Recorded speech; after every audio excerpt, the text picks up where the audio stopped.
Good morning, Cherries fans, and welcome to this latest episode of Cherry Picking here on Up the Cherries in all departments. Now, what we will do is I will go through some very, very important news with regards to the channel in the moment. There's lots of important news going around AFC Bournemouth, but let me introduce the main men beside me. So I have got the one and only Matthew Harrison. How are you doing, Matt? All good, Craig. All good. Looking forward to a bumper show. Excellent stuff. And we've also got Manny. How are you doing, Manny? All good, all good, all good. My favourite time of the week, going cherry picking. Just a shame I can't eat those cherries or make a pie out of them, but still, always good fun. Excellent stuff. And of course, there was quite a few pundits eating cherry pie uh, last week when, of course, we secured our survival. Okay, yeah, Everton being beaten did it, but there we go. But you might notice if you're watching on YouTube, notice that bit, watching on YouTube, you might notice something directly below me. We are now the AFC Bournemouth Talksport Fan Network channel. So what that means is we are on all your favourite podcasts. So we're on Google, we're on Spotify, of course, we'll stay on YouTube. You can watch the full video versions on YouTube. But we are also going to be on Apple Music as well. You name it, we're getting everywhere. So it's exciting times, isn't it, guys? Yeah, it's great news to be on Talksport. Yeah, Couldn't agree more. Definitely. Couldn't agree more. I mean, the exposure will really only do wonders for the channel, and I'm really, really happy. Excited as well. Definitely, mate. Definitely. And please, if you are listening to us on one of those mediums, please do hit that like, subscribe, follow button. It changes from channel to channel, but please do that because it really will mean the world to us, and we'll be able to see as well where we're getting the most traction from as well. But let's get back to the football. So that is some good news. Also, make sure you hit the subscribe button. That's in the corner as well. That always does us good on YouTube. But let's firstly talk about the game that is coming up this week. And of course, we have the visit of a team that is chasing the Champions League, aren't they? Yeah, they're definitely going to be after the points. Yeah. Yeah, it's. I remember the first time we played United in the Premier League, and it was a big, excitable occasion, and the most successful, one of the most successful teams in England coming to Dean Court in a league game was great, and to win it was even better. But yeah, it's going to be a difficult game. They are in desperate need of the points to secure the Champions League place. And we are on a lull. Let's not beat around the bush. We've if you saw us play against Palace, I don't think we even got into their half for most of the game, from what I can remember from the watch along, and we had no shots, weren't we? Extremely poor. So let's hope now we're safe mathematically. Let's hope that the boys turn out and give the home fans a good showing before they break off for the summer. Yep, most definitely. And Manny, we're talking about Man United there, and of course, they've got something to play for. Maybe we haven't. Every place we move up is a couple of extra million, which is really, really important to this football club. With or without Bill Foley, let's be honest. But Manchester United have hit a bit of a bad run of form because they've lost their two last away games, haven't they? They have, and I think it's fair to say, Craig, that the best teams are able to maintain a much better away record than desired. Certainly, if you take a look at Liverpool, for instance, who, of course, lost at Dean Court, their away record could very well be what cost them their spot in the top four. And they're also making a mad dash towards the top four, with Eddie Howe's side in some jeopardy. But I'll tell you what, with the run-in that Eddie Howe's side has, I think they should be able to make it, and that's going to be a great deal of satisfaction for Bournemouth supporters. But over to Manchester United. They have shown a tendency in quite a few games to lose a little bit of focus when things just don't go their way. And what's certainly been apparent is that whenever any potential attacks involving Rashford or whoever it might be would break down, you could see that they tend to lose their patience, they lose their composure, and they tend to run out of ideas. And that's pretty much a consequence of the squad that Eric Ten Hag has, and the work he will need to do next season to make sure they become a lot more successful, in addition to being more competitive. This is a game which they will be expected to win. I wouldn't necessarily see their position in the top four being under threat, but they will obviously want to go out and produce a more than decent performance. And I think you're also spot on when you say that Bournemouth do have something for which to play, because every position, as you said, you finish higher, it earns a little bit more in terms of dosh for the team. So I think, as Matthew said, this should be a time when the pressure should be off, because now you are safe, literally and mathematically, and that will be emphasized. And this is going to be an opportunity for some of the players who probably. I'd like to see some rotation, perhaps maybe some players who haven't played as often could maybe get their chance. I wouldn't necessarily say weaken the team, but just freshen it up a little bit. Try a different a different lineup, but I definitely want to see Gary O'Neill make sure he takes this game seriously, because yes, you've achieved your aim, but you're entertaining Manchester United. I'm pretty certain that you are going to have a good group of supporters in the stands hailing your Premiership status. It probably might not necessarily be waving the red towels and chanting "We're staying up" in the process, but still, you certainly wouldn't want what I think might be your last home game of the season to be disappointing. I mean, I don't know if this is your last game. It might be, but Manchester United coming to town, you're going to want to impress. Well, exactly. Of course, we've got that away game against Everton, but this is the last home game, and you want to go out in front of the home crowd with a bit of a bang, especially considering all the great work we've done. It would just feel like a bit of a dampener if we go out and don't put in a performance. Getting beat is fair enough, if we get beat by a better side, but if we don't really turn up for this game, then that'll be disappointing.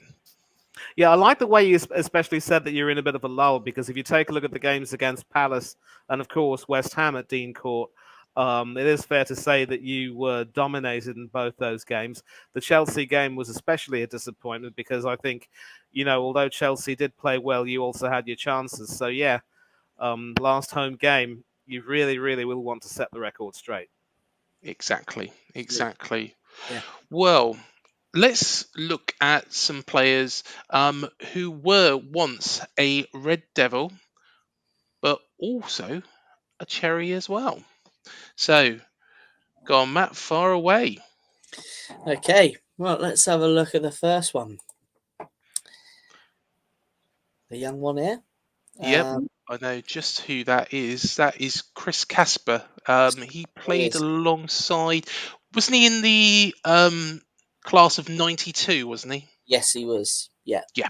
And I think he's currently, is he director of football at Salford Football I Club? think so. Yeah, I think he had some time at Bury, didn't he? When they were struggling. And of course, and to be honest, this was scandalous, really, being expelled from the Football League, the EFL, because of a man who wasn't a football man at the top. But we could go into that in a lot more detail. But yeah, he was a very, very good player. And I think, did he have his career ended early? Yeah, it was a bad leg break, wasn't it? That did him. I think so. Yeah, I think so. Shame, because obviously he came from a very, very good youth team, didn't he? Of many, many names. Yes. Played for Bournemouth on loan during the 1995 to 96 season.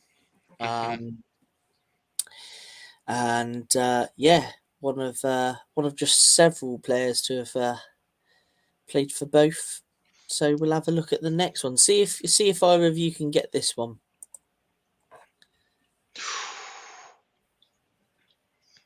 That's Russell Beersmore, isn't it? No. Ooh, wow, there we go. I've cocked that up. This is Graham Tomlinson, Right. and Okay. I believe on loan he scored a goal for us. Was a forward, was meant to be a pretty decent forward, and was destined to have a decent career at certain levels. But I think it kind of fizzled out as he got older. Yeah. But yeah, that's Graham Tomlinson. He was on loan with us the season after Chris Casper. I believe it was the 1996-97 season, I believe. But let's have a look at the next one anyway. Yeah, go for it. I'm sure we'll all get this one. That's Josh King. Josh King. Yep. Actually did play in the first team for United as well, briefly. But yeah, he's gone on to bigger and better things, isn't he? Wow. Yeah, shame, really. It's a shame because Yeah, he was a good player for Bournemouth. he was. Good partnership with Wilson, and when Wilson wasn't in the team, obviously that season we finished ninth in the Premier. He stepped up and was leading goal scorer. So good all round servant in the Premier League for Bournemouth. Just a shame it ended the way it did, but I think he was outstanding, at times. Especially, I think it was 2017-18. He was absolutely outstanding, alongside. I remember him scoring a penalty against Everton, didn't he? And, what some of his link up play was very, very good. He's a good, he wasn't doing much wrong at all. I think what disappointed me about Josh King was when he come to the end of his time here, after we were relegated, he just didn't seem to be interested or bothered. And I bet he's probably kicking himself now. he was expecting a sell, wasn't he? He was. Obviously, he made his intentions clear that he wanted to leave. Hence, his squad number was given to someone who we'll find out later. Yeah. And he kind of was in and out of the team on the bench, and I think he scored a couple of goals in the cup for Oldham against Oldham, didn't he?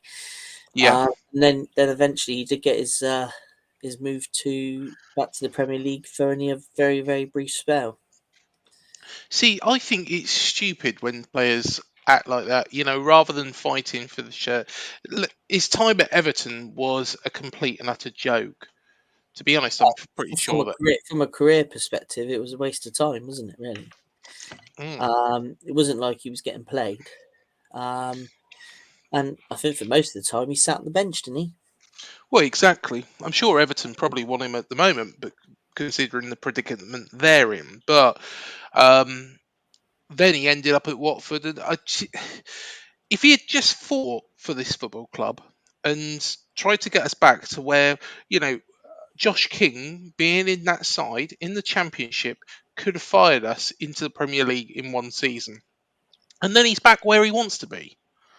But instead, no, what he did was he chose to throw his toys out of his pram. And it's not the first time this has happened, unfortunately. Won't be the last either. It Should won't. we have a look at the next one? Yeah, go for it. John O'Shea. John O'Shea. Oh, wow.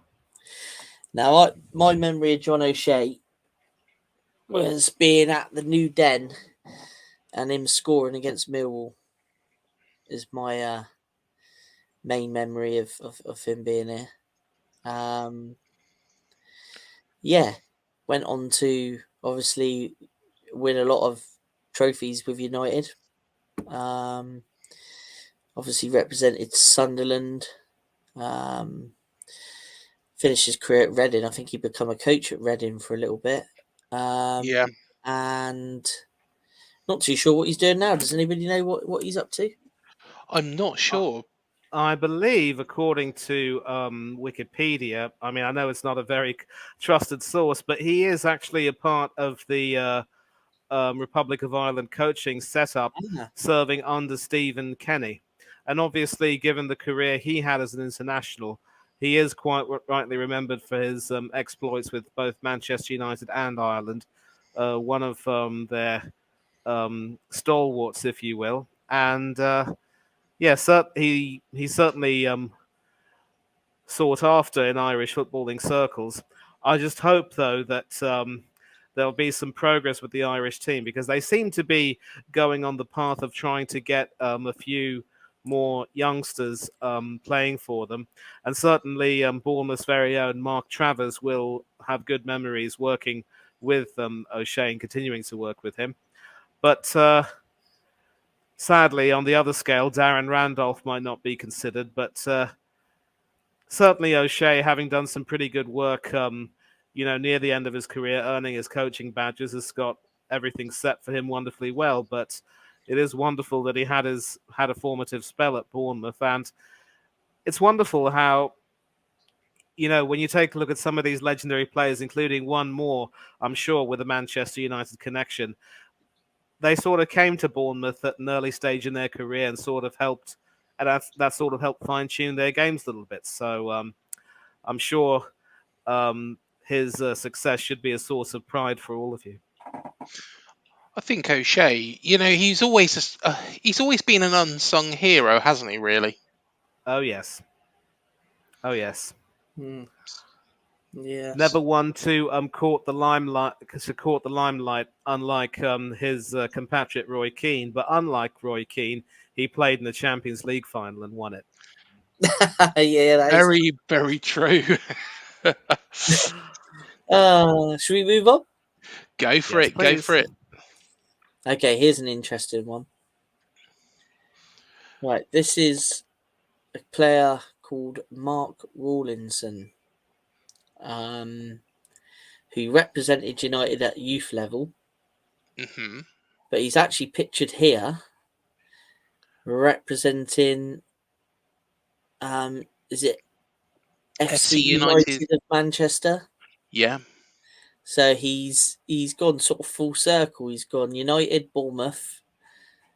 I think he's been elsewhere in between as well. But yeah, he's actually represented both Red Manchester clubs. It's quite interesting. How are FC United doing now? I've got no idea, to be honest with you. Of course, it was a protest club, wasn't it? That was set up because of the Glazers. And of course, we had Macy on our preview earlier on as well. And she was mentioning the Glazers. And it's quite an interesting setup. It's something that, she knows it very, very clearly and, knows exactly how it operates. But, to somebody who doesn't really take much of an interest in Manchester United like myself, it's something that it's very confusing and it seems very positioned towards keeping the Glazers in full power, even though they might not own the lion's share of the football club. It's an interesting one. Interesting. Very interesting one. But you can see why the Man United fans did start that club. So it's an interesting version of a Phoenix club. Of course, we've had AFC Wimbledon off the back of Wimbledon. I'm sure that we'll have many others. I know Scarborough are doing well and Darlington are doing well now. And those are both Phoenix clubs. Aldershot Town did very well as well. Of course, Phoenix Club of Aldershot. But it's a different sort of Phoenix club, isn't it? Really, that. Yeah, totally different. But okay, let's have a look at the next one. Yep, go for it. Now, no prizes for guessing who that is. I got no idea. You got no idea. You got no idea. Manny, any idea? I'm just as clueless as the both of you. Well, if you are listening on Spotify or another platform, the player in question is a certain George Best, one of the greatest players ever to have lived, one of the most skillful players ever to have lived, and believe it or not, he played for Bournemouth. He certainly did. He certainly did. Not for a great period of time, but he played for Bournemouth. No. Yeah. He was more brought in to try and put some attendance on the gate, try and generate some money for the club. But it's an honour to know that, you know, one of the greatest players to ever grace the game has pulled on a Cherries shirt and has graced the football pitch at Dean Court. An ex-teammate of a certain Ted McDougall, as was mentioned in an earlier podcast. Yes, also an ex-teammate of Ted. Yeah, absolutely, Manny. Yeah, I mean, I've like you've both seen before on Cherry Picking. You know, I've got his book. I've read up on his book. I've watched documentaries about the guy. Fascinating life. Yeah, it's just amazing to think that he's actually represented our football club. Yep, still had the skills, even if his pace had sort of dulled a bit, and certainly a good signing for the purpose of getting people through the turnstiles to watch the team. And I think it's rather fitting, really, that he began his career at Manchester United and ended it at Bournemouth. So I'm glad that he's mentioned, because these two clubs have pretty much served as a type of bookends rather to his career in many ways. And I think he certainly did enjoy his time at Bournemouth, and it is quite wonderful that he was able to find some happiness over there before his career ended. So, yep, always has to be mentioned, no matter what. Definitely. Absolutely. Okay, well, from Mr. Best, we go to a current squad player who's obviously been playing out on loan. Yes. Ben Pearson. How baby-faced he looks there in his United kit. He does, don't he? He does. I like Ben Pearson. You know, he's an honest player. You're always going to get 110% from him. He's not going to be the greatest, most skillful player, but he's a workhorse. He gets stuck in, doesn't he? He likes to win the ball, and you know, he's a midfielder that, you know, you rarely, if ever, see dodge a tackle. Bit of an old-fashioned mould in terms of his playing style. You know, it's. Do you say his style is a dying breed now? I wouldn't say a dying breed, but you don't see a lot of his kind of style anymore. But yeah, there's been, you know, it was a surprise to see at the start of the season when Scott Parker opted to start him against Villa. I think everyone was kind of surprised, but obviously we went on and won that game. So, it's a shame that, you know, it hasn't fully worked out for him here yet, but does he have a future with Bournemouth? I mean, we'll soon find out, but yeah, I mean, he's a player that I've enjoyed watching when we have had him in the side. Oh yeah, most definitely. Yeah, most definitely. Here's one for you. Have a guess There again, we are. That is Russell Beardsmore, that one. I don't know why I said Russell Beardsmore earlier on, but, you know, I do cock up every now and again. You certainly do. Yes. Of course, we've That's covered why him. me and Manny are here, you see, to put you straight. Exactly. Or Manny normally puts both of us two straight, to be fair. Well, yes, very true. There have been times, gentlemen, when you've had to put me straight. So listen, we all help each other. Simple as that. Yeah, Three amigos, that's three it. musketeers, amigos. all for There we one and go. one for all. Look at that. That's it. That's it. But yeah, Beardsball. Remember a lot of him from when I was obviously growing up watching Bournemouth. But yeah, he's classed as a Fergie fledgling. Yes. And let's go. Well, obviously this guy had to be in Wow. there, didn't he? Well, exactly. What a legend he has been. Of course, come on loan at Dean Court years and years and years ago. But of course, Manchester United legend, England legend, quality player, Rio Ferdinand. Yeah, obviously I've told the story on here to both of you that obviously when he was on loan at Bournemouth, Machin was the manager and purely called him Class, didn't call him by his name, called him Class. And I was actually listening to a podcast with Ian Cox a little while ago, and Ian Cox was saying about when he played at the back with Rio, and obviously he was just transitioning from a midfielder at the time. He Yeah. said it was great because even though Rio was so young, he learnt a bit off of Rio as well, which helped him Yes. settle into that sort of centre back role. And the picture of him there in the Man United gear, that's Mhm. actually Mel Machin's testimonial. The first game he played for United in a friendly, once he signed from Leeds, was down at Dean Court, which was live on Manchester United TV. Mhm. So at the time we were like, wow, pre-season friendly on live on TV. But yeah, he come back down with a couple of other senior United players and played in Mel Machin's testimonial. So That was yeah, wonderful, and I could tell that was when he had just signed because, interestingly enough, that was a period when he wanted to sort of make a statement by dyeing his hair. I wouldn't necessarily say white, but definitely a sort of an off blonde color, and it certainly came across to Ferguson as a bit of a flash Harry. But thankfully, under Ferguson's tutelage, he sort of mellowed down a little bit. And I mean, obviously, he grew up in the East End of London, became rich, made a fortune, and Yeah. fancy himself as sort of uh, Flash Dan or whatever you might want to call him. But I think the move to Leeds obviously mellowed him a little bit.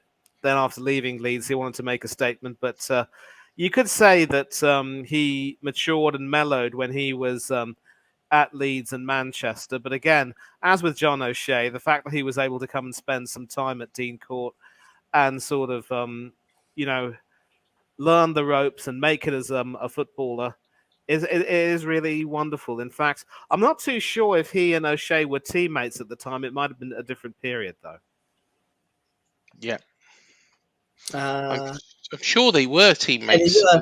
They Yeah, they were. were teammates, but of course, I think Rio Rio actually hung up his boots before O'Shea, if I'm right in thinking.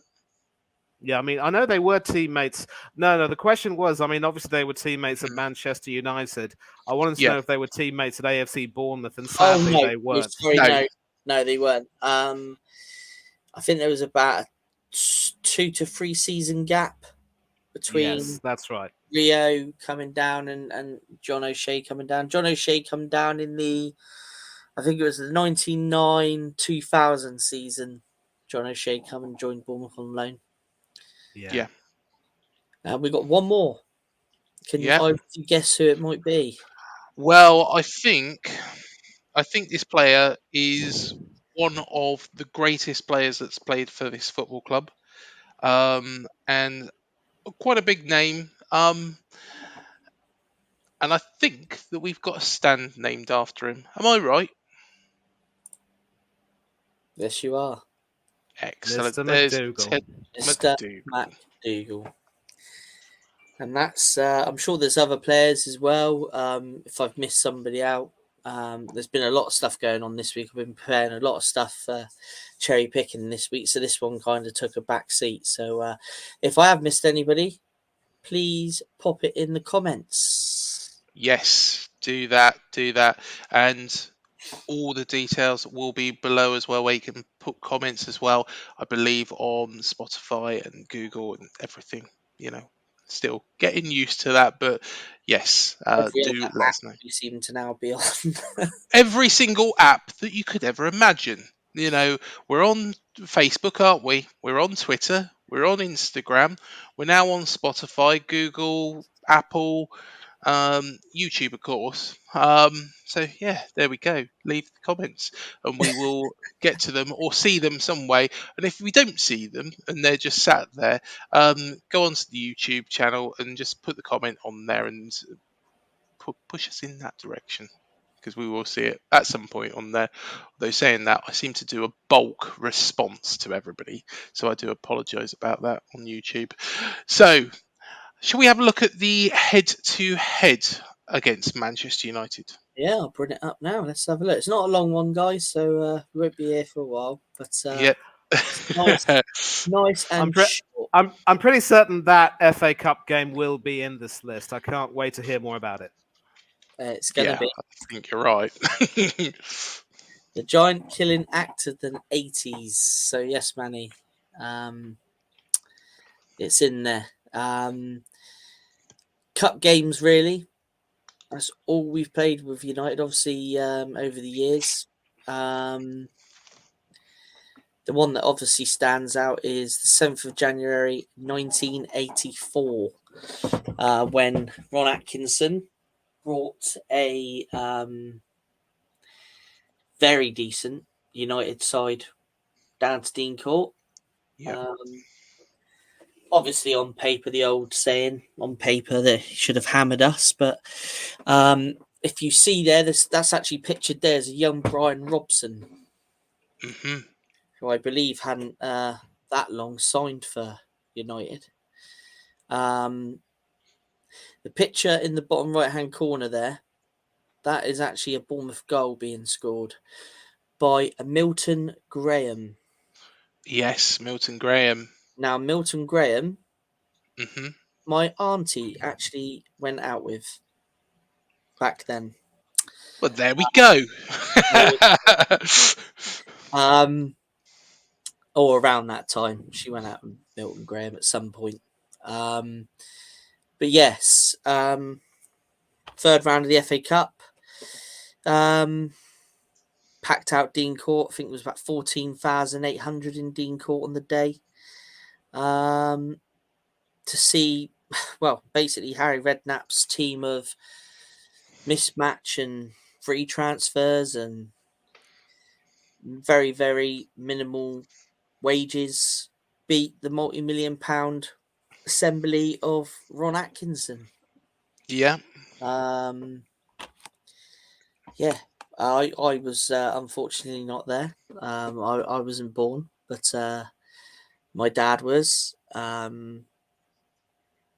And at the time, it was massive, massive news. This was when the FA Cup was the FA Cup. I mean, I don't know about you two, just while we're on the subject of the FA Cup. I think the FA Cup has lost a sense of magic. It has, yeah. And I think that's mainly down to TV. Whereas, I mean, I'm sure Manny will remember FA Cup day was you'd get up and you'd start watching the coverage from about sort of 10:30, 11 o'clock. You'd be at one team's hotel with one reporter, another team's hotel with another reporter. Then they all pile onto the team bus, and then you got build up at Wembley, and it was just everybody looked forward to the FA Cup final. Yeah, even grandstand on the BBC. Desmond Line and Bob Wilson and company. And you're absolutely spot on, Matt. They did a wonderful job covering every single thing, from the beginning and leading up to that day. Yeah, absolutely. And now the FA Cup finals at 4:45, 5:30 on a Saturday afternoon.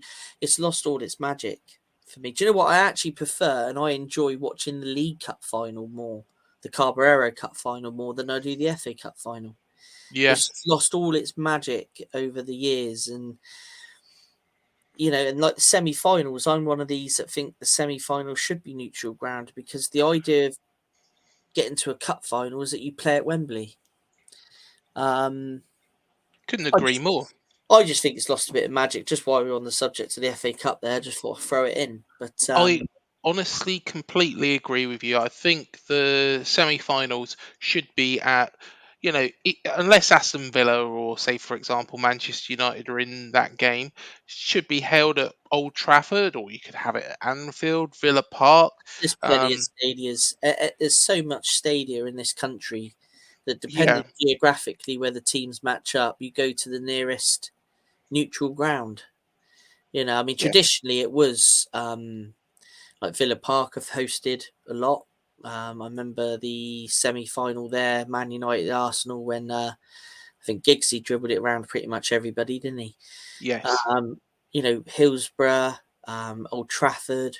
There's been so many grounds that have hosted semi-finals that, Mhm. you know, I think we should go back to that. But yeah, not to drag on too long about it, but I just wanted to just say my piece that I feel that, you know, the cup's lost its magic. A thought on the FA Cup as well, to maybe revitalise that. Why not offer a Champions League spot for the FA Cup winner? I can't see the Premier League agreeing to that. No, I Wouldn't can't see work in them my agreeing to it. wouldn't work in my opinion. No, because again, you're going to cause a great deal of uproar. Bear in mind that the Europa League winners get a Champions League place. The Champions League winners will get a Champions League place.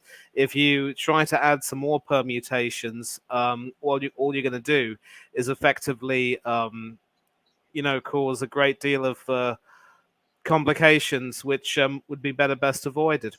In any case, we do have a Manchester derby coming up in this FA Cup final, so at least we can't say that the big teams aren't taking it seriously.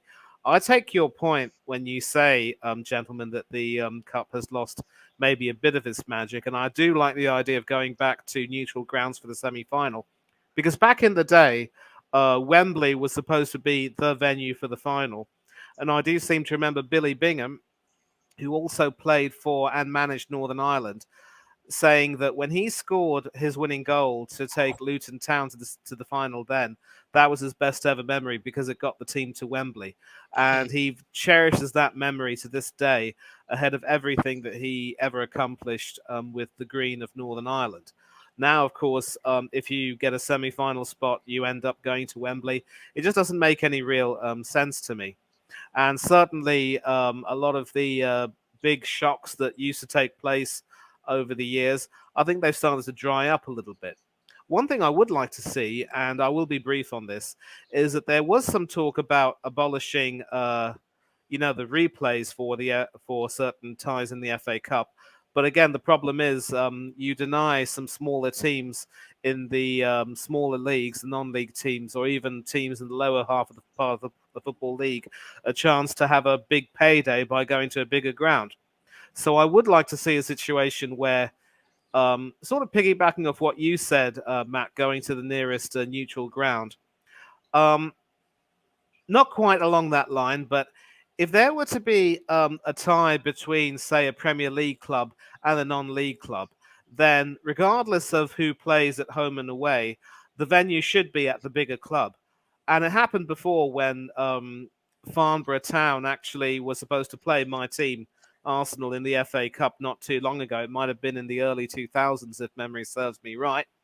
Yeah, Sports were only willing to show coverage of the match if it was played at the 4,100 capacity IMETA Stadium. But due to safety issues and some other issues and so forth, it was decided that Highbury would be the venue. And thankfully, this was also in the days before we moved to the Emirates Stadium. So what happened was that Farnborough Town got a terrific day out. They got to treat Highbury as their home stadium. Many more fans got to enjoy a wonderful day out. Shame about the result, the 5-1 walloping, but it worked out well for everyone. But apparently, to some people, that would make a mockery of the draw. So at least if you have a situation where the smaller team gets a guaranteed payday by going to a bigger ground, it'll at least take away the hurt of scrapping the replays, because I think it's fair to say that fixture congestion will always dictate that the FA Cup might end up suffering as a result. Yeah, definitely. Yeah. Definitely. But yeah, just before we quickly move on, 1989, Ferguson brought his United side to Dean Court, drew 1-1 for us to lose 1-0 back at Old Trafford. But moving bang up to date, the Premier League era, Yes. where we've managed to earn 7 points over the years. But you look at that first one, Oh, what a win! and what a day that was. I was pinching myself, really. And of course, it was just a week after that Chelsea one, wasn't it? Yeah. And around that period, 6 vital points on the board at that time. So yeah, I just can see Stanislas's corner flying in Yes. now, and United just shell shocked that this corner's beaten at the time probably one of the world's best goalkeepers. Yeah, great day. And of course, that was. You always see those. To be honest, those images have always lived with me. Actually, those images of Harry Arter, and of course, being comforted by Eddie Howe in that game. And to be honest, he put in a very, very good shift as well, considering everything that was going on. So yeah, fair Yeah, play. To be honest, I haven't ever really, but I will tell people, I've been through that, and it's one of the most horrible feelings. And fair play to Harry for playing through that, and putting in such a good shift as well. But yeah, that'll always stick with me. That memory when he come on. yeah, definitely. Do we all remember? Well, obviously, we all remember the Zoltan game, don't we? Yes, we do. Yes. That was where Mr. Mings and Mr. Ibrahimovic had Mhm. their little moment. If I remember rightly, didn't Boric save a penalty from him in that game? I think you might be right. I'm trying to rank. Yeah, he did that. Definitely, he had a penalty, didn't he? Yeah, One of the Boric game. saved I it. think it Yeah. was that one. Yeah. After that, obviously, there's a run of losses, but we did have another home win. Josh King. Yes. Overhead kick, was it? Am I thinking right? Overhead kick? All I can Yeah. remember was that there'd been a storm the night before, and me and the wife were in Wales, and I had to rush all the way back because I think it was a 12:30 kickoff as well. I think it was on Sky. So I had Mhm. to leave Wales really early in the morning, and I remember getting to the ground for about 20 to 12. I'm glad I did make it now because but I remember there was a terrible storm the night before, so I come the long way home from Yeah. Wales, and to miss all those sort of back, the Bristol way. So I drove all the way down to Newbury and then down that way just to make sure, because I knew I'd come face to face with a fallen tree or something if I went the Bristol way.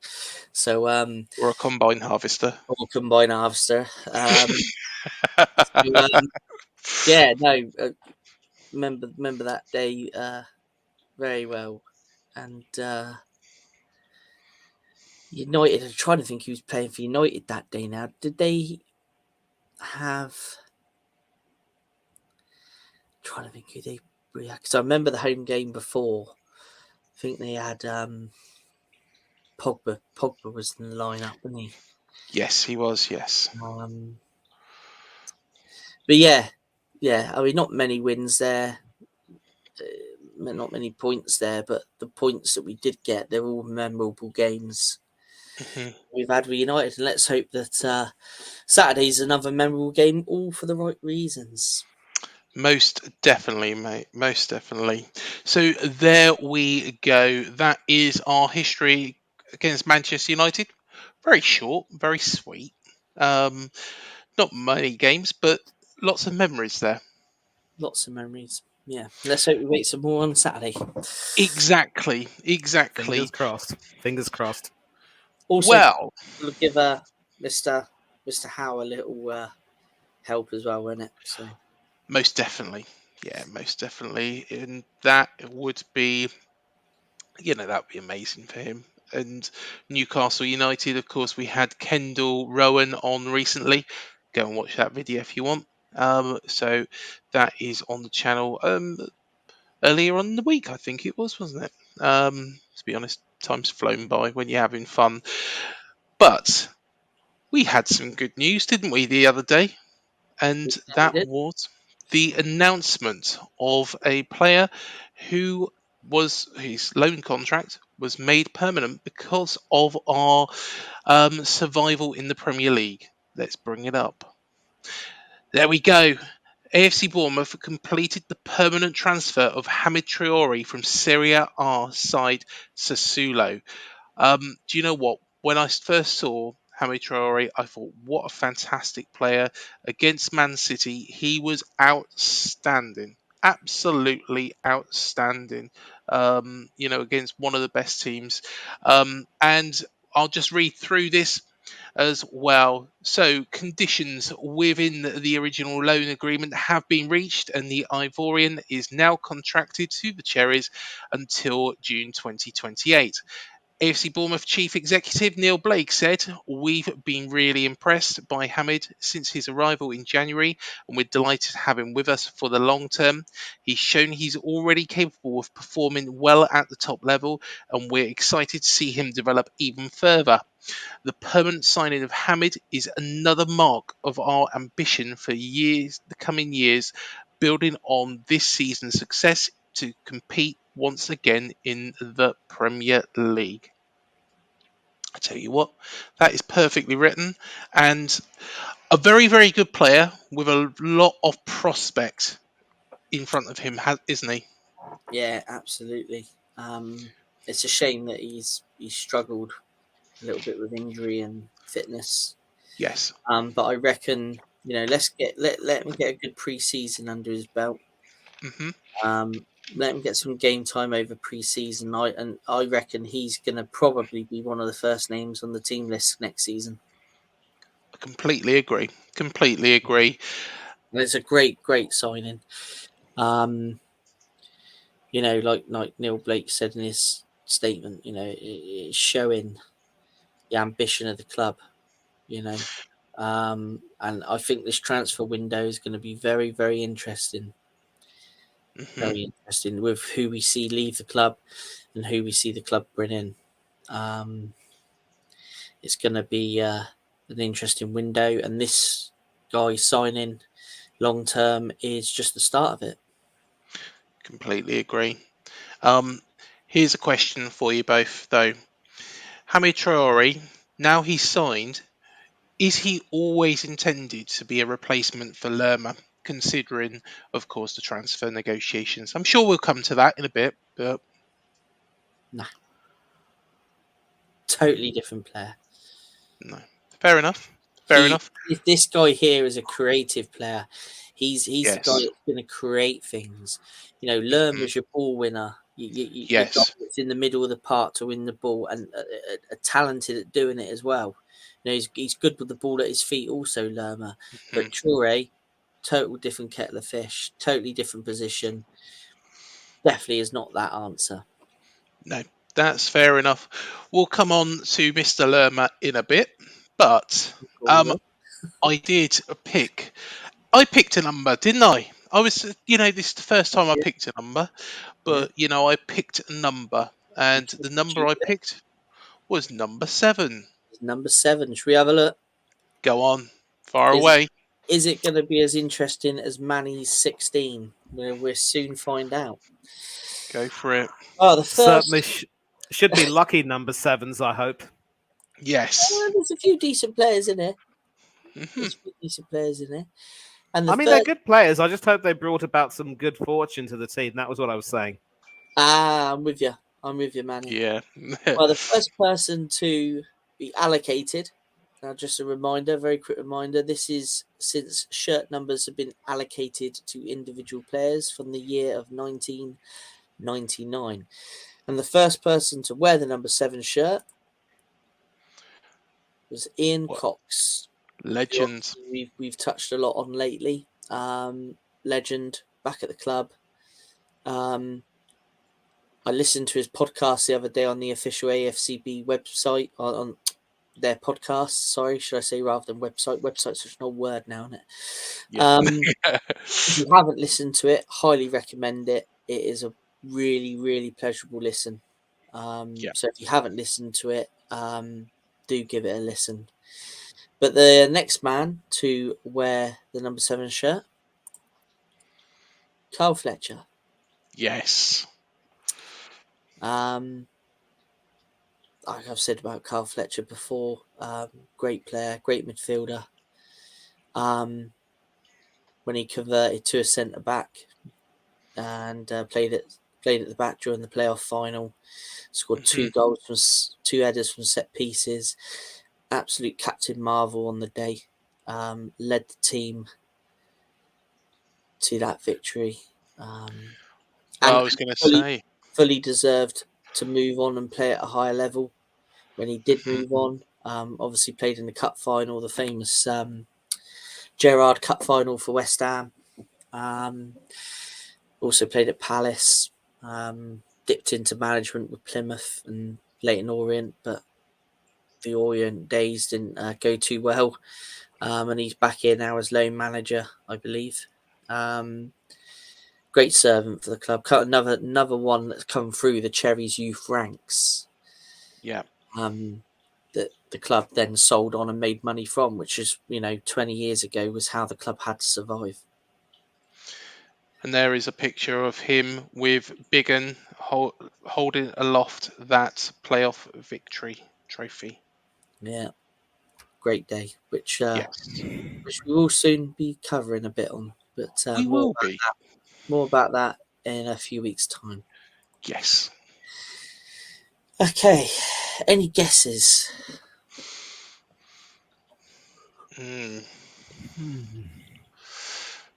Stephen Cook. Yes. Yes, a Stephen Cook, not the Steve Cook, but a Stephen Cook. This guy represented England at a few youth levels, and was quite highly respected by Villa, which was his parent club. Come on loan initially first, the season before he got the number 7 shirt. From what I can remember, all in all, decent player, but another one that struggled with injury. Yep. Sadly, but looked to be a decent prospect. So that's Stephen Cook. Yeah. Next one. Now, a man that we're going to see quite a lot. We've seen already. Yes. Number 4's Mr. Sean Cooper. So we'll quickly move on. Obviously, currently assisting Gary O'Neill. Yep. Former Pompey player. But when he was at Bournemouth, he had every shirt number apart from number 1, I think. But he did have a lot of shirt numbers. He was at Portsmouth at the same time as Gary, wasn't he, as well? I'm thinking. I don't know about that one, Craig. When he joined Pompey, they were already in the Championship, I believe. I'm going to have to do a little bit of search. He played for them in 2013-14, which... Yeah, that must have been Championship, wasn't it? I think so. No, yeah. no, couldn't have been. Oh, yes. No, it couldn't have been. That would have been League One. Yeah. But no, he didn't play alongside Gary O'Neill because Gary O'Neill started his career at Portsmouth. Of course, left there in 2007 to go to Middlesbrough. So yes, I've made that up in my head, but yeah, in fact,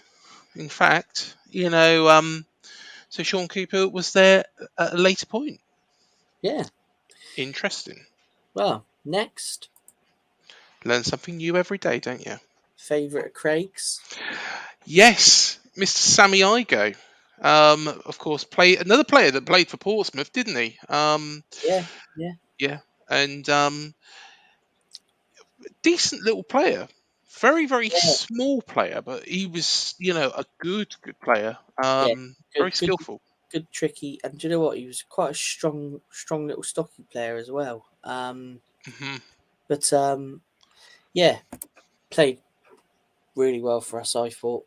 In his short time here, I think he was here for 2 seasons. Yeah, Well, 49 games. minus 17 in the promotion season, wasn't it? I think he was here. Yes, he was. Yeah. But yeah, no, good little player. Not Mhm. sure what he's doing now. Don't know if anybody knows what he does now, but I don't think. I think he's one of these players that has completely dropped out of football. So I'm really not sure. He.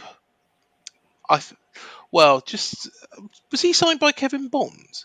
He was, wasn't he? yes, Bondy signed him. Yeah, Yeah, I was going to say it definitely wasn't Jimmy Quinn. But yeah, I think it was it was Bondy, wasn't it, that signed him? we But will have a cherry picking one week when Craig doesn't mention Jimmy Quinn because he says he's his least favourite manager, but I secretly think he thinks he's his favourite manager. But anyway, let's move on.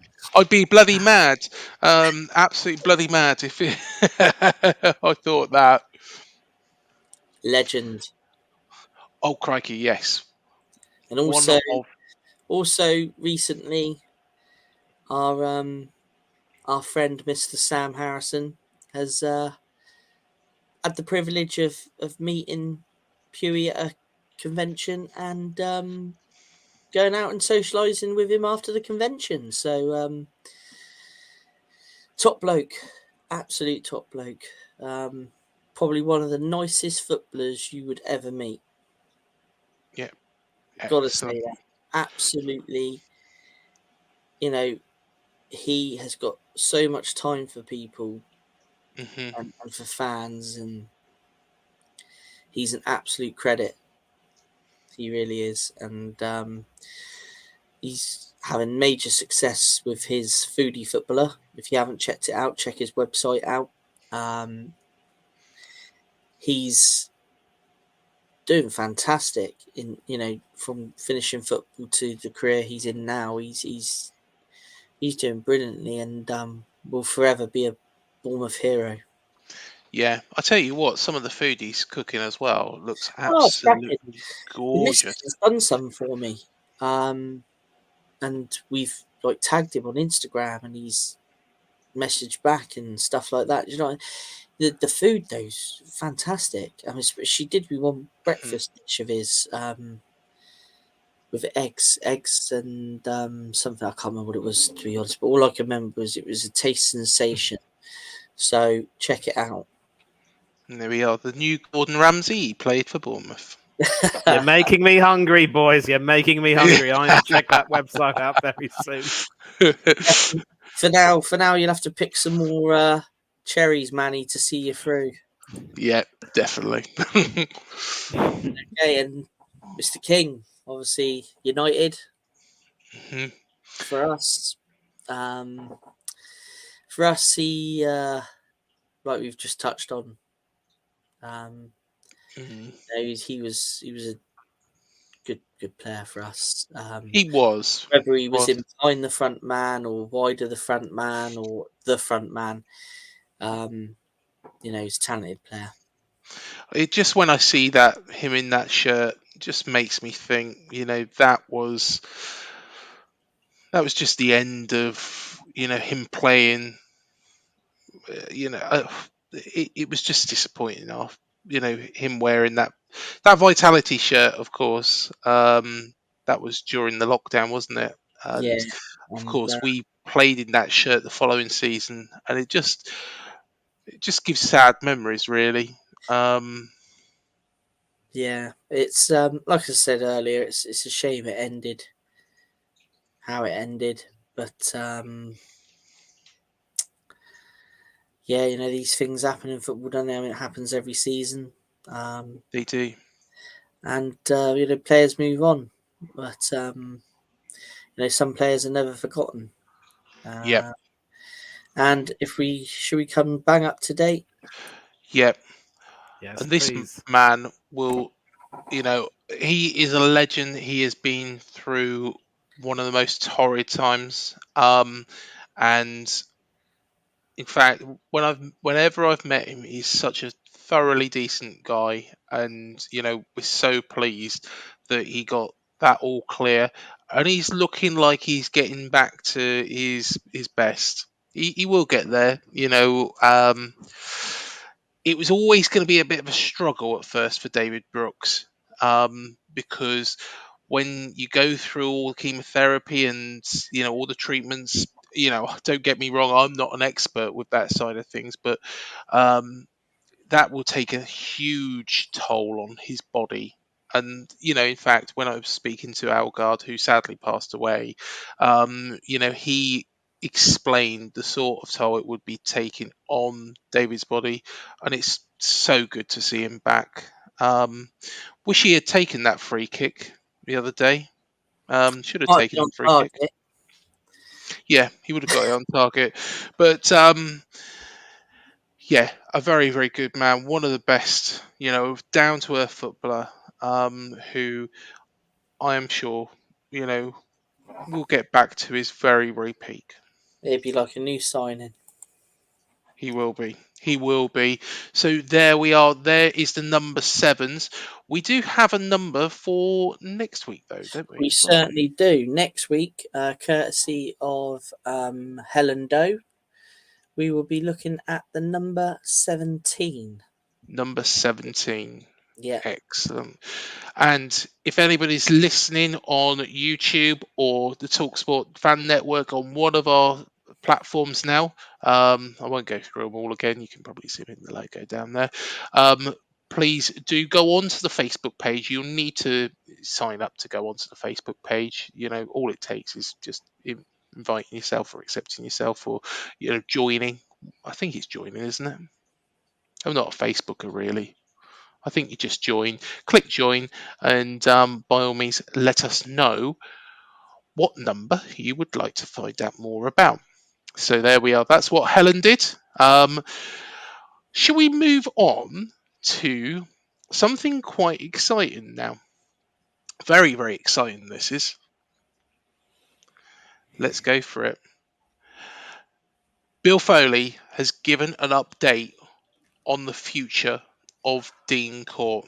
Now, I've always said, before I go into these slides, I've always said that I am one of these people that want us to redevelop Dean Court, build upon Dean Court, because I don't want us to have one of these plastic bowls that the likes of it. You could even say St Mary's is that, but you look at somebody I saw the other day. There was a picture of the MK Dons Stadium MK, and somebody said, "Oh, I would love to have this stadium." Yeah, it's very, very nice, but it makes me feel, I've never been there, but from the pictures inside it, it looks like going to a cinema. yeah, I kind of understand why you say that. Yeah, I want to go to a football ground, and that is what Dean Court is. But let's have a look what Bill Foley actually said. So, Bill Foley said the best approach is to try and build a new stadium and to do it economically. Spend 80 to 90 million with the right hospitality and about 20,000 seats. That's sensible. We saw hints of 37, which I yeah, we think did. would have been a little bit ridiculous. We don't need much more than that, but we do need to open up our ticketing to new fans. And of Absolutely. course, that is a big, big point. because at the moment, it's since 2015, believe it or not, no new season tickets have been able to be issued to fans. So anybody who missed out during that time, and there's plenty of long-standing fans who are having to buy tickets for each game and got maximum points and everything like that. If they could all get a season ticket, then it is a lump sum for the football club at the start of the year. Or I think they do. A lot of football clubs do like credit payments, don't they? Now, where you can pay for it on a monthly basis, but still, that would be better than a lot of the scenarios that fans find themselves in here. Yeah, totally agree. There you go. So, Chairman Foley continued. They've been using a point system until now. Exactly what I just said. You get a point for attending a game, but that means everyone in the stadium looks like me. Old white guys. We want younger people. The tickets aren't that expensive, but to widen our fan base, we need to expand. We're very intent on accomplishing that mission. He continued, I'm happy with where we're going, but the reality is we need a new stadium. Our other gating issue is that our current training ground is where the stadium will go. So, what that means, and this is something that I believe it or not, I'm going to blow my own trumpet now. I'm going to blow my own trumpet. This is something that I mentioned, that once that Camford Magna was built, then that's where the stadium is going to go. So it's going to be built just behind Dean Court, where the actual training pavilion is, and of course the training pitches. Do you reckon it will go onto the athletics track as well? I reckon so. Depends which way they build it. That's a good point. Very good point. I reckon. Whichever way they do it, obviously, if it is the athletics track, then the club will have to rehome that, which I'd imagine, because as we go further on through this, Yeah. Struckdean come involved. Yes. Carry on. I'll give you my thoughts at the end. Carry on. Yeah. I'll give points at the end as well. So You yeah. whenever you've got a point about everything. I know. I see something, and then okay. Blah blah blah blah blah blah blah blah blah. You'll get used to this. Anybody watching on our other platforms, you will get used to this. But there is something ticking along up there. The hamster is going round the wheel, isn't it? Talking of hamsters, did you find it? The hamster has been found. The hamster has been found. So yes, I've asked Libby not to actually let the hamster out from now on. So yes, she's going to try and not do that. Because if she does do that, then I'll have to find the hamster behind the fridge, where it liked to hide. Yeah. Um, We're carrying on from that means we need to get our new training facility built and move our first team, academy, and women's team there. It's north of Bournemouth. We have the space. We have 57 acres. We've built one pitch. there we go. Thank you for just jumping in there, Matt, because That's otherwise I would have been carrying on talking about hamsters. I'll finish Go off. on. We're building the indoor pitch right now, and we're just about to start the training facility. It should be ready in the fall of 2024. That will mean we can move our business operations to where the training facility is now, so we can work on our stadium plan and have more room for hospitality at the stadium. Our offices are taking up space that we should be selling.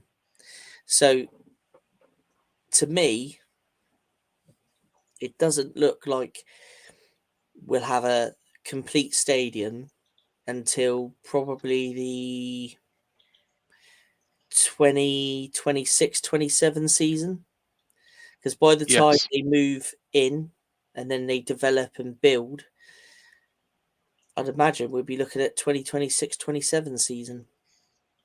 Yeah. Fair enough.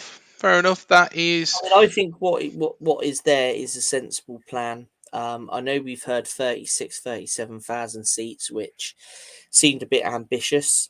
I reckon we could probably go up to 25. So 20,000 is obviously what Bill's planning. Yeah. He's absolutely right. We have got to open up the gate for more fans and for new fans. I think that is critical. I mean, like I've said before, going back to when I was a kid, we would have dreamed of Bournemouth playing in the Premier League, and there's kids out there now. I see more kids now running around parks and football pitches with Bournemouth shirts on than you ever did when I was a kid. Yeah. The brand, if you talk about it as a brand, the brand has grown massively, and everyone should have a fair chance of going to watch the football. I completely agree. I just think, It's only good for the future of the club as well. I mean, he hits the nail on the head by saying old white-haired men. There isn't probably as many old white-haired men in the stadium as he thinks, but there does need to be new blood brought in for the future of the club. Yeah, completely agree.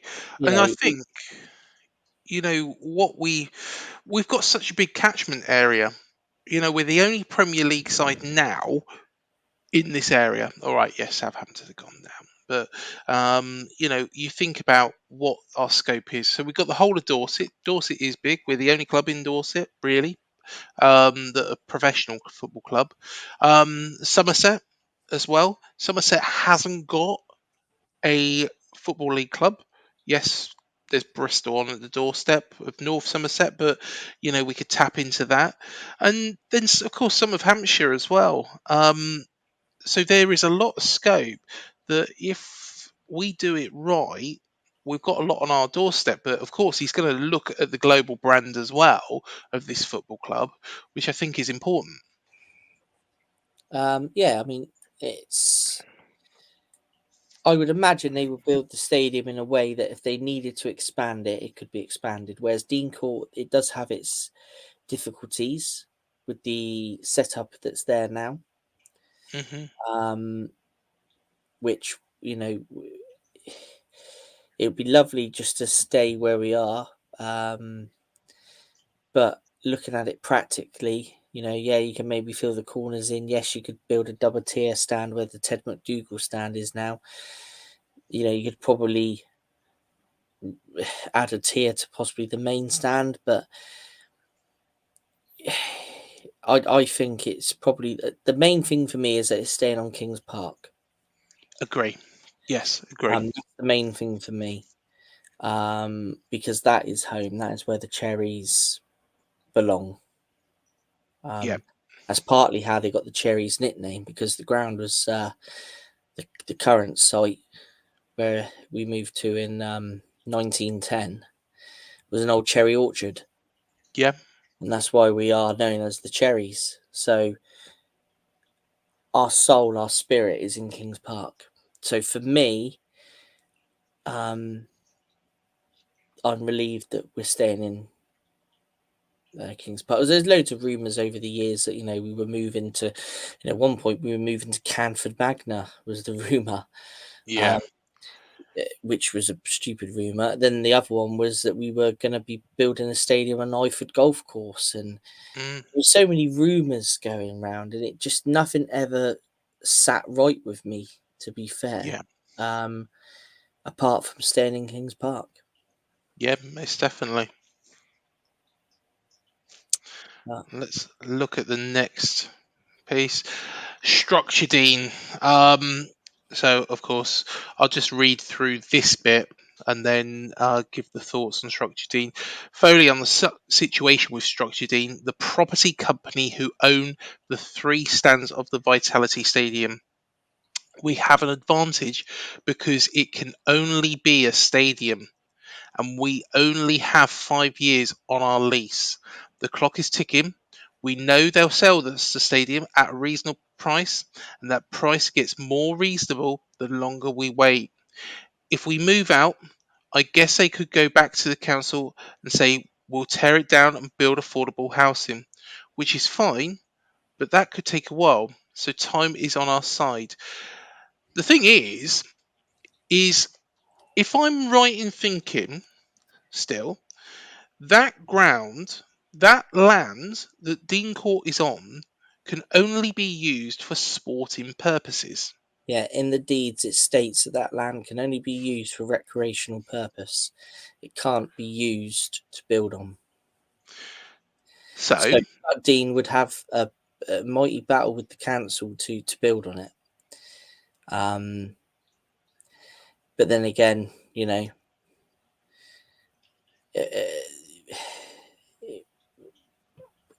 what you got to look at it from Struck Dean's. Let's look at it from Struck Dean's perspective.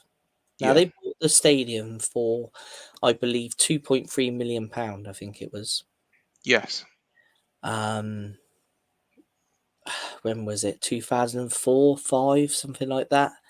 Peter yeah, Phillips was chairman at the time, yes, and you think of the rent that they've had on that stadium from then till present day. Bearing in mind the rent's gone up over the years, they have probably made that 2.3 million back 100 times over, if not yeah, more, out of the rent completely. out of the football club. Now, what is business strategy or business sense from Struckdean's perspective? Is it, let's let the lease run out and then we try and build on the land and make loads of money? Struckdean will know that there's chances that they won't be able to build on it. Yeah, So it would make sense to sell it back to the football club. Now, where Bill Foley's being clever is exactly like he says, run the lease down. And as the lease gets lower and lower and lower and lower, Struckdean are going to want to sell it quicker. yeah, completely agree. And Bournemouth, or Bill Foley's ownership, administration of the football club, whatever you want to call it, Hmm. will then probably make Struckdean an offer, and it'd be a take it or leave it offer. Now, Eddie Yeah, Mitchell also told yourself on the interview that we've had on the channel that Struckdean are very good people to work alongside, good people to negotiate and talk to. So, and from what Bill Foley's saying here, that just confirms what Eddie Mitchell's told us previously. yeah, yeah, definitely, definitely. And I think what it is going to be a case of is the club are quite happy with the current arrangement because we've got years on the lease now. We do need to build a new stadium because, of course, Eddie Mitchell during that interview as well said that, of course, we could build and get up to that sort of, fill in the corners and get up to a certain reasonable capacity. But it is whether we go beyond that. So at the end of the day, if we built that but couldn't expand it any further whatsoever You're stuck. because it was impossible, you're stuck. Mm. Whereas if you build a purpose-built ground that And might be starting off at 25,000 and we stay in the Premier League for a number of years, we're packing it out every game. You might go, right, okay, let's stick another 10,000 seats on it, which at that point, it's not going from 11,000 to 37,000, it's going from 25,000, knowing that you can fill that, to 35,000. And yeah, I that's mean, the way it should be. the stadium will be designed in a way that if development is needed, it will have the room and the spec to do it. By staying in this current stadium, like you said, fill the corners in, do what you can to it, but then where else can you go if you do need to expand again? And this is where I think Bill Foley and his people have been pretty much through everything with a fine tooth comb and have realised that this stadium, you can't stay in this stadium as a Premier League club any longer. And I'll miss it though. if you look at the lease that they've just signed on the temporary stand, Mhm. which is, if you do the maths on it, is pretty much bang up to date for when a new stadium should be completed by. Yeah. So I think this is all promising.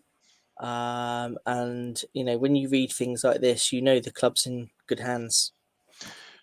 Yeah, to be honest, I will miss the current Dean Court. I don't know whether or not it'll be called Dean Court. I still miss the old one. Exactly. I still have very fond memories of the old ones. So to leave this one as well, and think of all the moments we've had in this one, just in the 20 years it's been built. Administrations, relegations, promotions. Minus 17. Premier League. Real Madrid.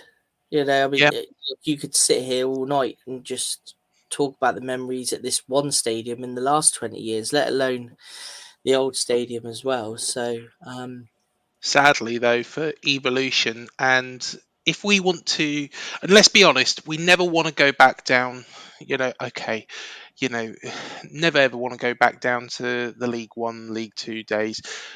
There is a possibility that one day in the future, touch wood, it won't be for a long time, that might happen, but at the same time, you want to be sustainable. You want to have that infrastructure and that legacy from these years that this club is then, because of that period, left in a bigger state. We've seen clubs, Oldham, for example, who have been promoted to the Premier League, albeit a long, long time ago, and they now find themselves in the National League, with a stadium that probably hasn't moved forwards that much. It's bigger than Dean Court, but at the same time, you know, I think it is future proofing this football club and making this football club bigger, progressing the football club.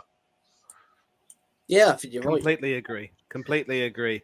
It's I mean, I think in one of our earlier podcasts, gentlemen, we were talking a great deal about how certain clubs over the years have had to move on from their former homes and move on to bigger and newer environs to sort of help sustain themselves.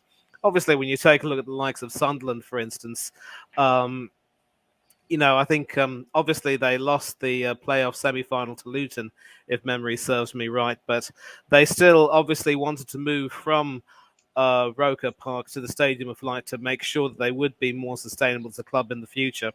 And then, of course, you talk about my beloved Arsenal, how we moved from Highbury with all of those beautiful memories to the Emirates Stadium. In my group, you will see that a lot of fans actually curse the day we moved to the Emirates because since then, we've never really achieved anything except for maybe a few FA Cups here and there. And there seems to be a lack of soul around the place. So it is good, obviously, for the purposes of evolution, as you said, that you want to move to somewhere bigger and better. But I think the most important thing is not so much to, obviously you've got to make sure that you expand the place, but also you've got to create more of an atmosphere around the place. It needs to be something that will really, really want the fans to keep coming back. And the biggest issue with the Emirates Stadium, obviously there are some issues with the construction, and there are still some. There were some issues about the stadium debt, which thankfully were resolved. But a lot of old school fans go to the Emirates Stadium and say, you know what? We yearn for the days of Highbury. We yearn for the good old days. You want to make sure that the new place has some character. You are saying goodbye to a good deal of history. But again, what you said, Craig, about how the limited capacity of Dean Court means that you've got to try to move on. It'll dictate that obviously you've got to try to move to a newer phase. You can't keep staying in the old place forever. And it would make a lot of sense to sort of run down the lease and convert that old stadium into housing because, there's a housing shortage right now in the UK. I'm sure you all know that. And, that has to be, you've got to make sure you do that. You can't just keep it as a stadium forever.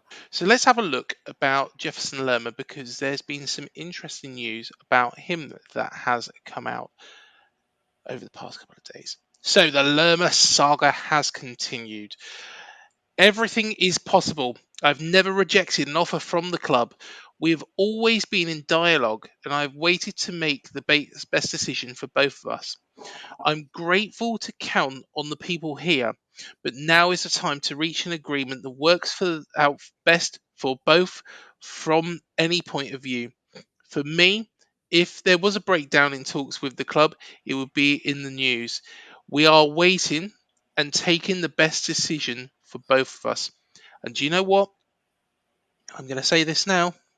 I believe every word he said there.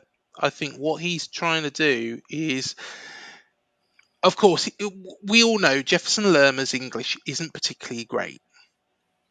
We know, of course, that he was in Spain beforehand, before he come here, and he's got some great suitors in Spain. He's got some great suitors in Germany as well as Italy.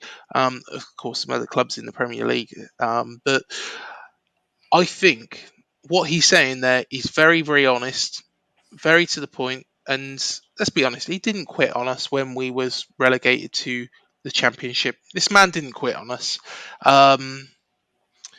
So personally, I think he's got every right to say what he's saying, and I think over the next couple of days, next week, I think this might all be sorted one way or another. Yeah, I mean, I hope you're right. Like I say, I mean, I'm one of these that I believe it when I see it. And once he's put pen to paper and he remains a Bournemouth player, then I'll be extremely happy. Can you imagine? And I'll tell you what, Jefferson, if you're listening to this, can you imagine the cheers in that crowd on Saturday if you have done it by then and it's announced? So go on, Jefferson, grab that pen and sign that contract for us, because we absolutely love you here. I totally agree. Yeah, we all want to see him next season. Most definitely. 100%. Most definitely. Shall we have a look at a player, though, who is being linked with another move away as well? Yeah, this is an interesting one. So Marcos Senesi has been linked to Manchester City this coming summer. This is crazy. At first, I thought, really? Now, I like Marcos Senesi. So do I.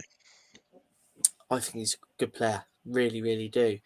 But when I saw the name that they were going to bring him in for, which Manny will pronounce for me now because I can't remember.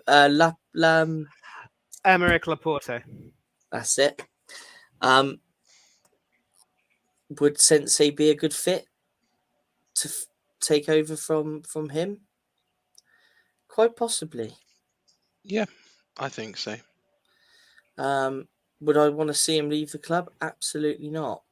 Mm-hmm. But money talks in football, doesn't it? It does.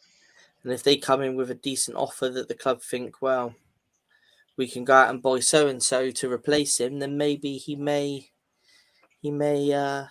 part ways with us. But I do hope not, because I've enjoyed watching him this season. Yeah, most definitely. He certainly hasn't looked too bad whenever he's pulled on the red and black jersey, and obviously, given how well City have been doing and how well they plan to do, what Guardiola's trying to do is build a squad. He sees Senesi as someone who could, add to the strength of the defence, because at times, before now, this current run, they looked quite shaky at the back, and even now, Guardiola's been trying some different formations with his defence. Yesterday against Madrid in the Champions League, he played a 3-2-4-1 with John Stones as more of a defensive midfielder, but that could easily transition back into a 4-3-3 if need be. But in the end, it was academic, because they literally put Carlo Ancelotti's team to the sword. And Senesi could be seen as an option to sort of add some squad depth.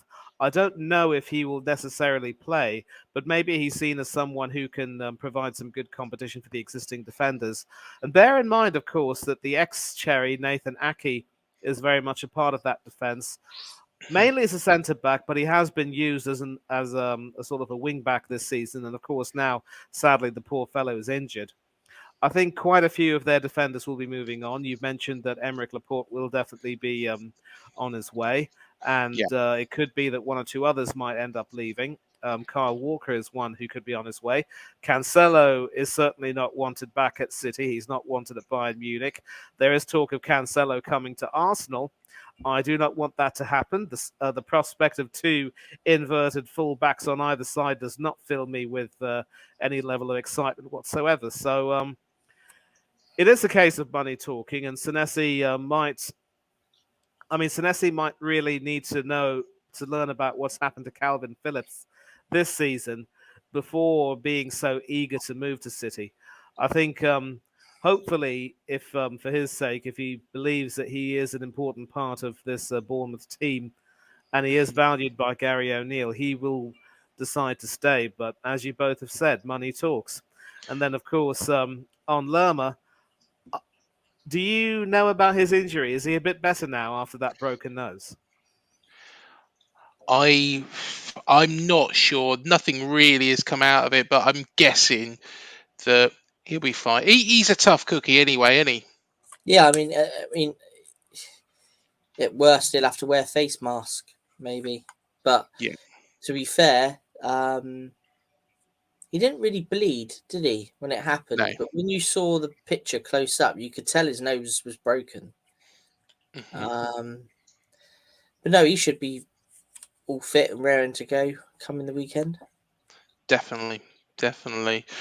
Well, shall we go and have a look at our Hall of Fame? Because it's been an interesting one this week, hasn't it? Yeah, it's drummed up quite a bit of interest, and one of the candidates himself has joined our Facebook pages and has been chatting to a fan on there, which we'll see very shortly. But He has. it's been nice. But Go on, take it away. let's take it away. Let's do it. So, to enter the Up the Cherries and All Departments Hall of Fame this week, we have the one and only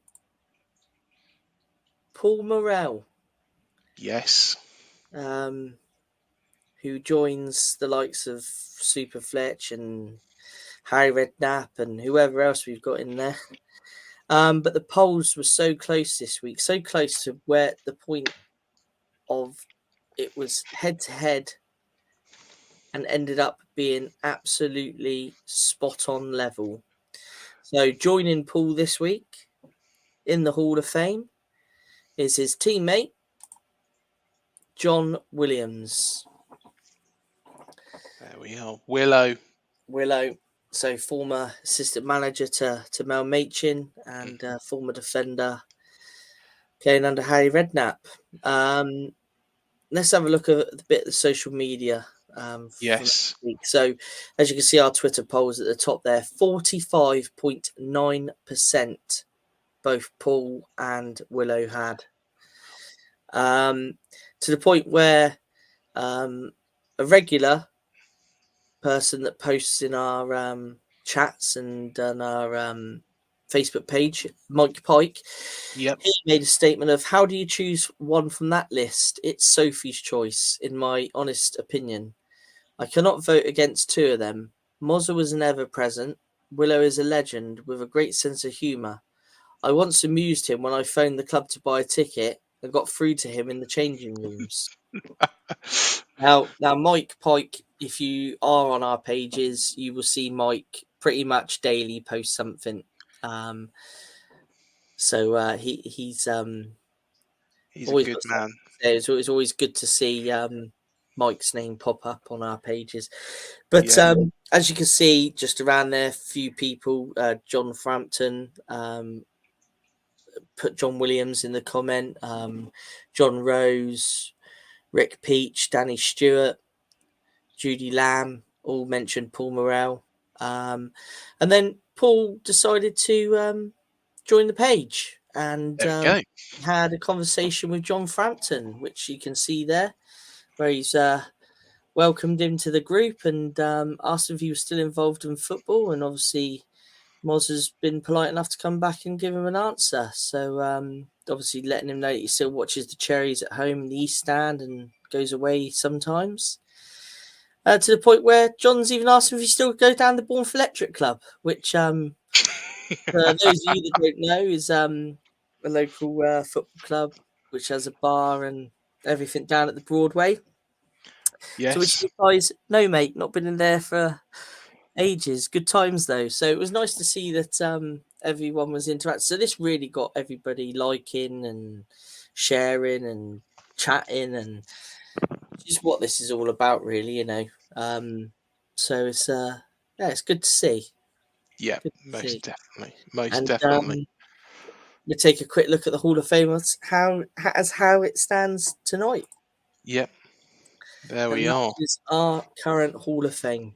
Just a note, actually, on the voting, because of course I can see and I can access, what is going on in that poll from the UTCIAD AFCB Twitter handle.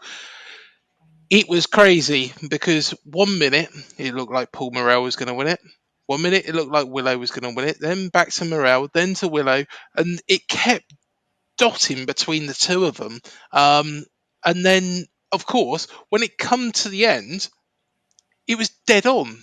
So there we go. Wow. Interesting. It was good. But this week, we do have another 3 candidates. Go Now, for it. Far away.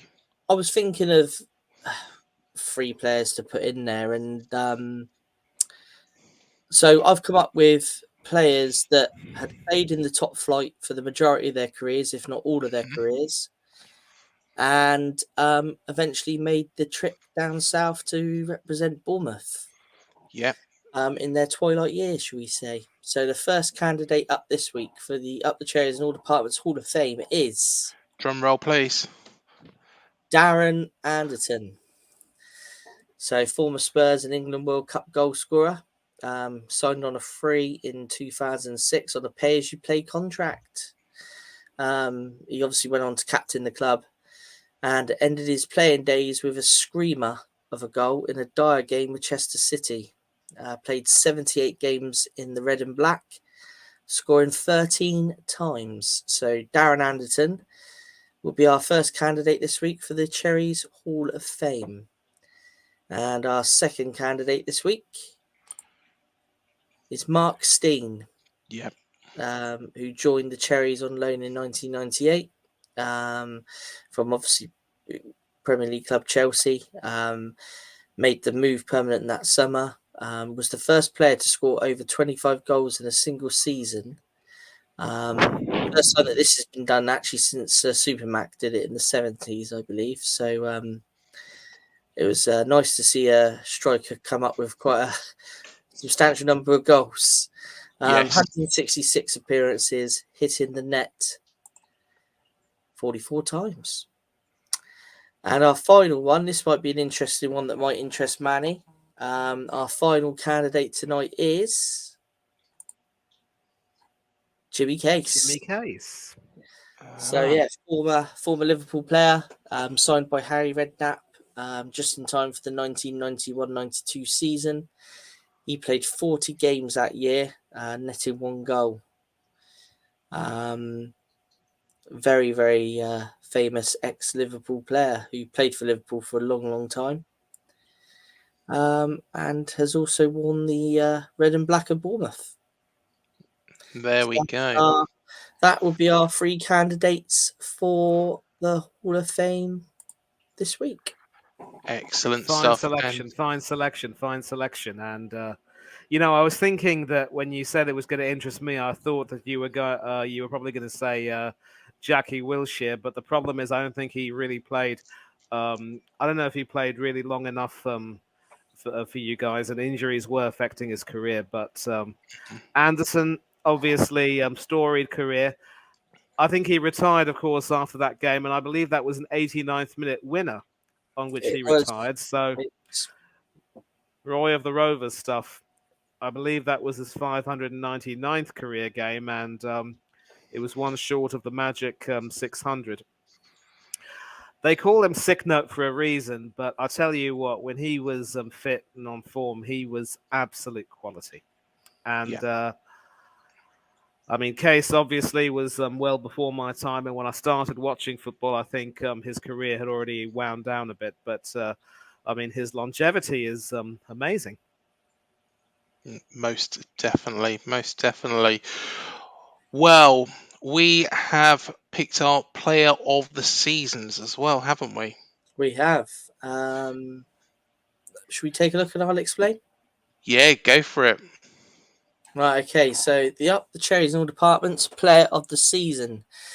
So basically, myself, Craig, Matt, Max, and Sam have each picked our personal player of the season. And what we will be doing is the players that we select, we will be putting onto a Twitter poll Yep. to be crowned the overall player of the season. So, first one, you can see his smiley face there. You picked possibly the worst picture of me. Mr. Craig Beazley, who has picked Jefferson Lerma. Go on then, Craig. Yeah, this was a difficult one because there's a justification for picking about 4 or 5 players, but he's been solid, tough, links everything up well in midfield. He'll do the attacking and defending as well, and I'm desperate for him to stay.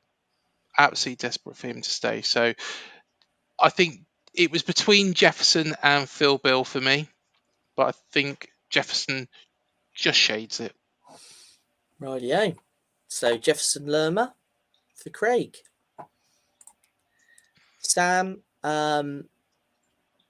who people know from this podcast and Free For Alls, he has chosen Dominic Solanke, and that's because his work rate this season has been unreal. He may have not scored a lot of goals, but he has assisted and ran around the whole pitch to support the players and get up the pitch. So Sam's player of the season is Dom Solanke. Dom Solanke. And Max, he has also chosen Jefferson Lerma as his player of the season. And he has said the reason why I've chose him is because he has done very well this season as a player, controlling the midfield really well most games and scoring lots of goals recently. That's the exact words he sent me in a text message, bless him.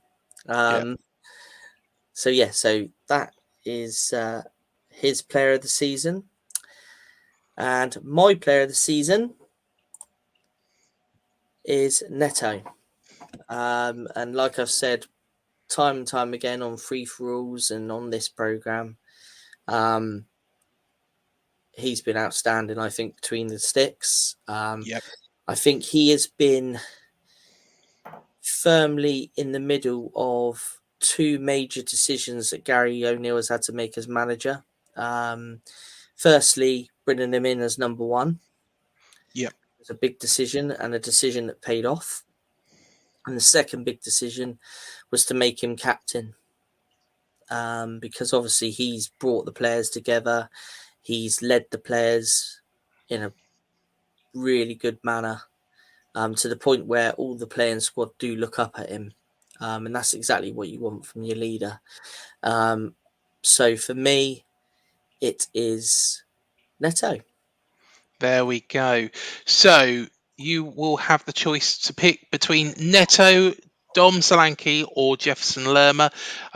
So please do that on Twitter. You can also comment on Facebook as well, and any other social media platform you want to. Instagram as well. We forget about Instagram a lot of the time. But I think we better wrap it up there, because it's been a long show. Like I say, welcome to everybody listening to us from the Talksport fan network, wherever you may be. And please do hit the follow, the like, subscribe. I will get as much content as possible over from the YouTube channel for your ears, so you can download it and listen to it on the go when you're walking down the beach, or Or walking when you around the training ground, or You beat me to it there. It was going to be the build up to that. It was going to be going to the gym or walking your dog around the training field like Jimmy Quinn. He's never going to come on this show, is he? Not after listening to what you keep saying about him, he won't. But yeah, Matt, thank you again, mate, as always. And we will be at the Manchester United game. We will be doing a free for all as well, won't we, on Sunday at 8:00. Yes, yeah, that'd be the normal free for all. Yeah, So yeah, yeah, see everybody then. yep. And of course, Manny, great to see you again, mate. And you'll be here for next week's. Well, I guess it's the last cherry picking of the season, but we will be doing cherry pickings throughout.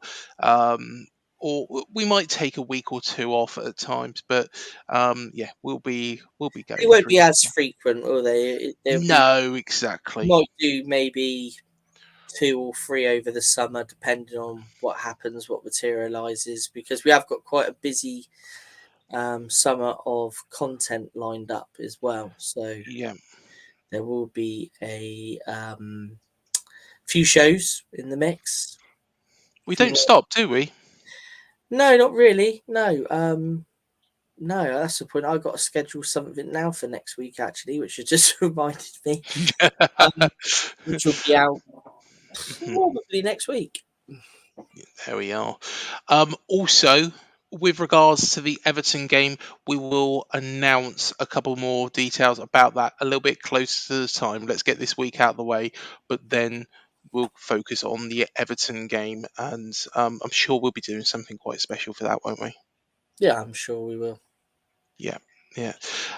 So until the next show, thank you for joining us. Thank you for lending us your ears as well if you're listening to us on Spotify for the first time. And also thank you to everybody on YouTube. Over and out. We'll see you in the next one. Up the cherries.